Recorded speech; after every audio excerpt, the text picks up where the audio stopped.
Mission प्रेरणा phase 2.0 के अंतर्गत mission प्रेरणा की ई पाठशाला 6.0 के क्रियान्वयन का आदेश महानिदेशक स्कूली शिक्षा अनामिका सिंह जी के द्वारा जारी कर दिया गया है।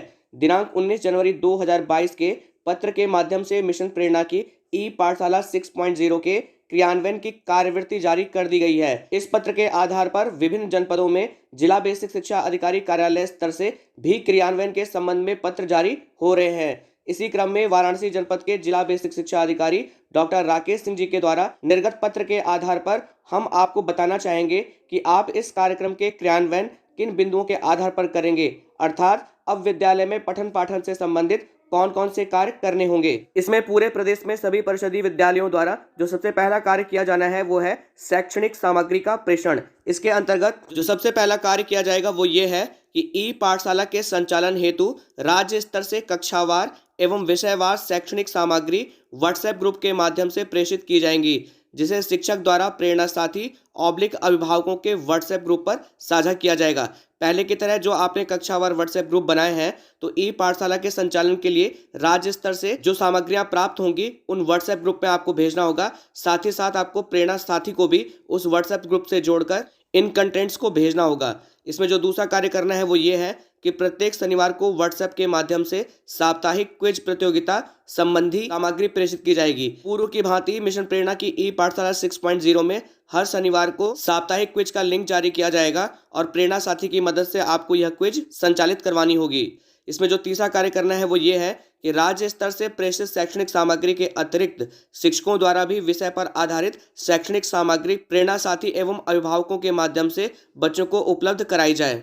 देखिए, जो शैक्षणिक सामग्री राज्य स्तर से प्रेषित की जाएगी वो तो आपको भेजनी है, साथ ही साथ आपको खुद से भी शैक्षणिक सामग्री बनानी है, जिसे प्रेरणा साथी के माध्यम से आपको अभिभावकों और बच्चों तक उपलब्ध करवाना है। साझा की गई सामग्री पर बच्चों को अभ्यास एवं हल करने के लिए निरंतर प्रोत्साहित किया जाए। इसमें जो अगला कार्य करना है वो ये है कि प्रेरणा लक्ष्य ऐप, रीड अलॉन्ग ऐप और दीक्षा ऐप पर उपलब्ध शैक्षणिक सामग्री से प्रेरणा साथी बच्चों एवं अभिभावकों को जागरूक किया जाए एवं उक्त ऐप के माध्यम से बच्चों को पढ़ने के लिए प्रेरित किया जाए। देखिए, प्रेरणा लक्ष्य ऐप, रीड अलॉन्ग ऐप और दीक्षा ऐप पर जो शैक्षणिक सामग्री है उसके बारे में प्रेरणा साथी को बताना और प्रेरणा साथी के माध्यम से बच्चों और अभिभावकों को जागरूक करना कि इन ऐप पर जो ई कंटेंट्स हैं उसके माध्यम से बच्चे और अच्छे ढंग से पढ़ और लिख सकते हैं। अब देखिए, ई पाठशाला 6.0 के अंतर्गत जो दूसरा कार्य करना है वो ये है कि 100 डेज रीडिंग कैंपेन। इसके अंतर्गत जो पहला कार्य करना है वो ये है कि 100 डेज रीडिंग कैंपेन के अंतर्गत गतिविधियों का साप्ताहिक कैलेंडर तैयार किया गया है। यानी कि हर सप्ताह में रीडिंग कैपेबिलिटी बढ़ाने के लिए जो कंटेंट्स हैं वो शेयर किए जाते हैं, जिससे बच्चों, माता पिता, भाई बहनों एवं परिवार के अन्य सदस्यों की सहायता से किया जाना है। तत्क्रम में अभिभावकों एवं समुदाय की सक्रिय प्रतिभागिता सुनिश्चित करने के लिए राज्य स्तर से प्रेषित साप्ताहिक गतिविधियों के कंटेंट नियमित रूप से प्रेरणा साथी बच्चे अभिभावकों को व्हाट्सएप आदि के माध्यम से उपलब्ध कराए जाएं। देखिए, 100 डेज रीडिंग कैंपेन के अंतर्गत साप्ताहिक कंटेंट जारी किए गए हैं। उन कंटेंट्स के बारे में प्रेरणा साथी को बताना, बच्चों को बताना और अभिभावकों को बताना, और जो विद्यालय के कक्षावार व्हाट्सएप ग्रुप बने हैं उन व्हाट्सएप ग्रुप पे वो जो साप्ताहिक कंटेंट है वो शेयर किए जाने हैं। इसमें जो दूसरा कार्य है वो ये है कि अभियान को प्रभावी बनाने के लिए प्रति सप्ताह निर्धारित गतिविधियां संपन्न कराई जाएं, जिससे कि दिए गए सप्ताह में गतिविधियों को दोहराया जा सके और अंततः इसे समझकर साथियों और भाई बहनों के साथ स्वतंत्र रूप से क्रियान्वित करने में बच्चे सक्षम हो सकें।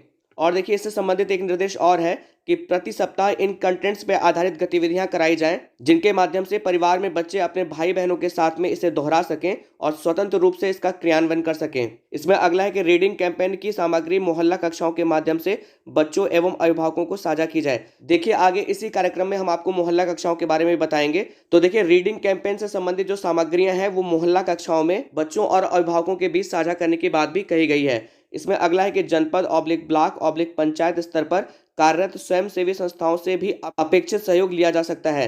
देखिए, जनपद स्तर पर, ब्लॉक स्तर पर या पंचायत स्तर पर अगर कोई स्वयंसेवी संस्थाएं हैं जो विद्यालय के बच्चों के साथ में कार्य करना चाहती हैं तो उनका भी अपेक्षित सहयोग लिया जा सकता है। प्रेरणा साथी एवं प्रेरणा साथी द्वारा इन अभियान के संचालन हेतु बच्चों को घर पर ही पठन सामग्री उपलब्ध कराई जाए। देखिए, प्रेरणा साथी और ये जो स्वयंसेवी संस्थाएं हैं इनकी सहायता से ये जो ई कंटेंट है और 100 डेज रीडिंग कैंपेन से संबंधित जो कंटेंट, साप्ताहिक कंटेंट आते हैं तो बच्चों को घर पर ही उपलब्ध करवा सकते हैं।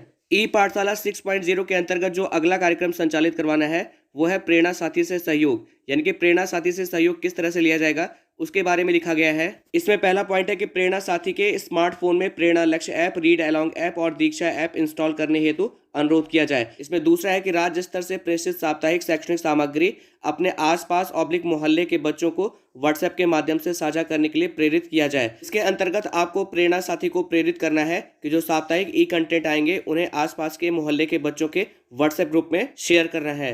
इसमें अगला है कि जिन अभिभावकों के पास स्मार्टफोन नहीं है उन बच्चों को अभिभावकों की उपस्थिति में प्रेरणा साथी द्वारा प्रतिदिन कम से कम 30 मिनट तक प्रेरणा लक्ष्य ऐप, रीड अलोंग ऐप एवं दीक्षा ऐप के प्रयोग करते हुए अभ्यास कार्य कराने हेतु प्रेरित किया जाए।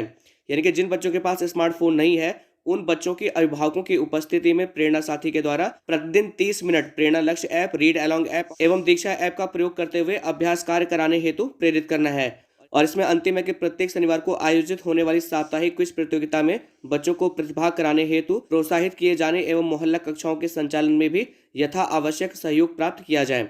देखिए, शनिवार को जो क्विज का लिंक जारी होगा उस लिंक के माध्यम से अधिक बच्चों को क्विज में पार्टिसिपेट करवाना और जो मोहल्ला कक्षाएं संचालित होंगी उसमें भी आप प्रेरणा साथी के सहयोग के लिए उनसे अनुरोध कर सकते हैं। ई पाठशाला 6.0 से संबंधित जो अगला कार्यक्रम है वो है मोहल्ला कक्षाओं का संचालन। तो मोहल्ला कक्षाओं का संचालन किस तरह से किया जाना है, इसके अंतर्गत जो पहला पॉइंट है वो ये है कि प्रधानाध्यापक द्वारा ग्राम प्रधान, विद्यालय प्रबंध समिति के सदस्यों एवं अभिभावकों से अपेक्षित सहयोग प्राप्त करते हुए मोहल्ला कक्षाओं के संचालन के लिए सार्वजनिक स्थान यथा पंचायत भवन, ग्राम सचिवालय, खेल का मैदान इत्यादि का निर्धारण किया जाए। देखिए, पूर्व की भांति ग्राम प्रधान, विद्यालय प्रबंध समिति के सदस्यों और अभिभावकों से अपेक्षित सहयोग द्वारा मोहल्ला कक्षाओं के संचालन के लिए कोई सार्वजनिक स्थान जैसे कि पंचायत भवन या ग्राम सचिवालय या खेल के मैदान का निर्धारण करना है। इसमें अगला कि मोहल्ला कक्षाओं के संचालन के समय बच्चों को दूर दूर बैठाकर पठन पाठन कराया जाए तथा राज्य स्तर से प्रेषित शैक्षणिक सामग्री बच्चों और अभिभावकों के साथ साझा की जाए। इसमें अगला कि मोहल्ला कक्षाओं के संचालन में कोविड प्रोटोकॉल का पूर्णतया अनुपालन यथा सभी बच्चे, शिक्षक मास्क लगाएं, बच्चे 2 गज की दूरी पर बैठें तथा सैनिटाइजर की उपलब्धता आदि सुनिश्चित की जाए। तो देखिए, कोविड प्रोटोकॉल के अंतर्गत जो भी चीजें आती हैं उन सभी का अनुपालन मोहल्ला कक्षाओं में करवाना है। इसमें अगला है कि बच्चों को शिक्षण योजना के अनुसार गतिविधियां कराई जाए तथा उनके दिनचर्या से संबंधित क्रियाकलाप, विषय वस्तु पर आधारित कार्य, अभ्यास कार्य आदि कराए जाए तथा इनका डॉक्यूमेंटेशन भी किया जाए। देखिए, यहाँ पर ये इंपॉर्टेंट है कि बच्चों को शिक्षण योजना के अनुसार गतिविधियां करवानी होंगी, विषय वस्तु पर आधारित कार्य करवाने होंगे, अभ्यास कार्य देने होंगे और इनका डॉक्यूमेंटेशन भी करना होगा, यानी कि आपको शिक्षक डायरी भी भरनी होगी। इसमें अगला कि विद्यालय के सभी शिक्षकों द्वारा गाँव में शिक्षण कार्य के पश्चात विद्यालय आकर प्रतिदिन के कार्यों, प्रक्रिया, समस्याओं पर चर्चा करके अगले दिन के लिए मोहल्ला कक्षाओं के संचालन के लिए कार्य योजना बनाई जाए। कि मोहल्ला कक्षाओं से लौटने के बाद अगले दिन की कार्य योजना सभी शिक्षक आपस में मिलकर बनाएंगे। इसमें अगला है कि विभाग द्वारा उपलब्ध कराई गई ई लर्निंग सामग्री तथा वीडियो के साथ साथ बच्चों को पाठ्य पुस्तकें, कार्य पुस्तिकाओं एवं लाइब्रेरी बुक्स को शिक्षण कार्य में सम्मिलित किया जाए। देखिए, विभाग द्वारा जो ई लर्निंग मटेरियल्स हैं उनका भी उपयोग करना है, कार्य पुस्तिकाओं का भी उपयोग करना है और लाइब्रेरी में जो बुक्स हैं उनका भी शिक्षण कार्य में प्रयोग करना है या उन्हें सम्मिलित करना है। इसमें अगला कि जिन अभिभावकों द्वारा बच्चों को मोहल्ला कक्षाओं में नहीं भेजा जा रहा है अथवा उन्हें अनियमित रूप से भेजा जा रहा है, ऐसे परिवारों को चिन्हित किया जाए तथा होम विजिट्स के माध्यम से उनकी काउंसलिंग करते हुए मोहल्ला कक्षाओं में बच्चों की प्रतिभागिता सुनिश्चित कराई जाए। कि जो अभिभावक अपने बच्चों को मोहल्ला कक्षाओं में नहीं भेज रहे हैं ऐसे परिवारों को चिन्हित करना है, उनके घर पर विजिट करना है, उनकी काउंसलिंग करनी है और उनके अभिभावकों को प्रेरित करना है कि वो अपने बच्चों को मोहल्ला कक्षाओं में भेजें। ई पाठशाला 6.0 के अंतर्गत जो अगला कार्य है वो ये है कि ई पाठशाला के संचालन हेतु अन्य निर्देश। इसके अंतर्गत जो पहला पॉइंट है वो ये है कि विद्यालय द्वारा कक्षावार सभी बच्चों के अभिभावकों का एक व्हाट्सएप ग्रुप बनाया जाए। शिक्षकों द्वारा राज्य स्तर पर भेजी गई शैक्षणिक सामग्री को उक्त व्हाट्सएप ग्रुप पर साझा किया जाए तथा शिक्षकों द्वारा भी अपनी तरफ से प्राथमिकता के आधार पर विषयगत शैक्षणिक सामग्री प्रेषित की जाए तथा बच्चों को हल करने व अभ्यास करने के लिए प्रोत्साहित किया जाए। ये बात तो हम पहले कह चुके हैं। इसमें अगला है कि ऐसे बच्चे जिनके अभिभावक व्हाट्सएप ग्रुप से नहीं जुड़े हैं उन बच्चों के परिवार में जो भी पढ़े लिखे सदस्य हों उनको सप्ताह में एक दिन विद्यालय में आमंत्रित कर पूरे सप्ताह की कार्य योजना से अवगत कराया जाए एवं उनके द्वारा बच्चों को घर पर पढ़ने, सीखने, समझने में उनकी मदद करने हेतु अनुरोध किया जाए।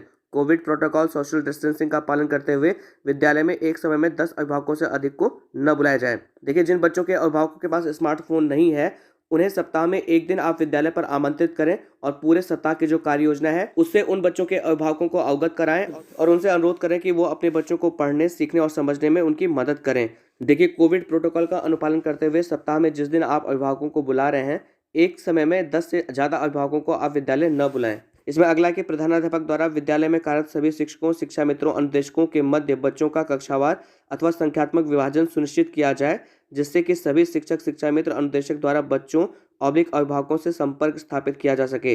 अभिभावकों से संपर्क के दौरान बच्चों की पढ़ाई की समीक्षा, अध्ययन संबंधी समस्याओं का निराकरण एवं बच्चों को विषय से संबंधित पाठों के बारे में जानकारी प्रदान की जाए। इसके अनुसार प्रधानाध्यापक विद्यालय में जितने भी शिक्षक हैं सभी बच्चों का कक्षा या संख्यात्मक आधार पर विभाजन करें और उनके अभिभावकों से संपर्क स्थापित करने के लिए कहें कि जो बच्चों की विषयगत समस्याएं हैं उनके बारे में चर्चा करें।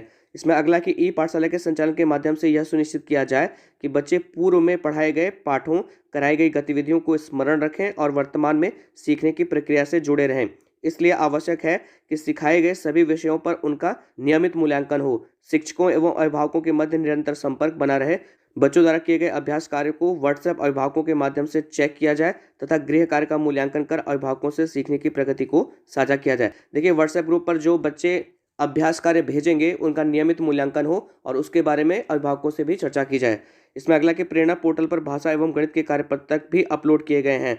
शिक्षकों द्वारा उक्त कार्यपत्रकों की सहायता से बच्चों से अभ्यास कार्य कराए जा सकते हैं। देखिए, यहाँ पर बताया गया कि प्रेरणा पोर्टल पर भाषा और गणित के कार्यपत्रक अपलोड किए गए हैं और शिक्षकों द्वारा कार्यपत्रकों की सहायता से बच्चों को अभ्यास कार्य भी करवाया जाए, यह भी निर्देश दिए गए हैं। इसमें अगला कि कोविड-19 महामारी की स्थिति में शिक्षा मंत्रालय भारत सरकार द्वारा बच्चों के बीच निरंतर सीखने को सक्षम करने के लिए आत्मनिर्भर भारत के तहत 1 सितंबर 2020 को पीएम ई विद्या पहल शुरू की गई है, जिसके अंतर्गत कक्षा 1 से 12 तक के लिए 6000 से अधिक पाठ्यक्रम आधारित वीडियो कार्यक्रम प्रसारित किए जा रहे हैं। तत्संबंधी जानकारी के लिए संलग्न पत्र का अवलोकन कर सर्व संबंधित को जागरूक किया जाए। देखिए, आत्मनिर्भर भारत के अंतर्गत 1 सितंबर 2020 को पीएम ई विद्या पहल शुरू की गई है, जिसके अंतर्गत कक्षा 1 से 12 तक के विद्यार्थियों के लिए 6000 से अधिक पाठ्यक्रम आधारित वीडियो वेबसाइट पर डाले गए हैं और इसके संबंध में भी सर्व संबंधित को जागरूक करने की बात कही गई है। और अंत में जो 2 पॉइंट है, सपोर्टिव सुपरविजन और अनुसरण, इसके अंतर्गत पूर्व की भांति एआरपीज और एसआरजीज के द्वारा वीडियो कॉन्फ्रेंसिंग के द्वारा सपोर्टिव सुपरविजन किया जाएगा। खंड शिक्षा अधिकारी स्तर पर व डायट मेंटर्स के स्तर पर कार्यों का अनुसरण भी होगा।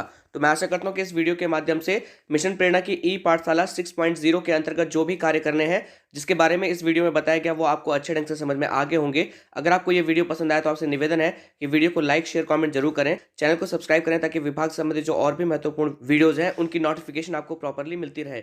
वीडियो देखने के लिए आप सभी लोग का बहुत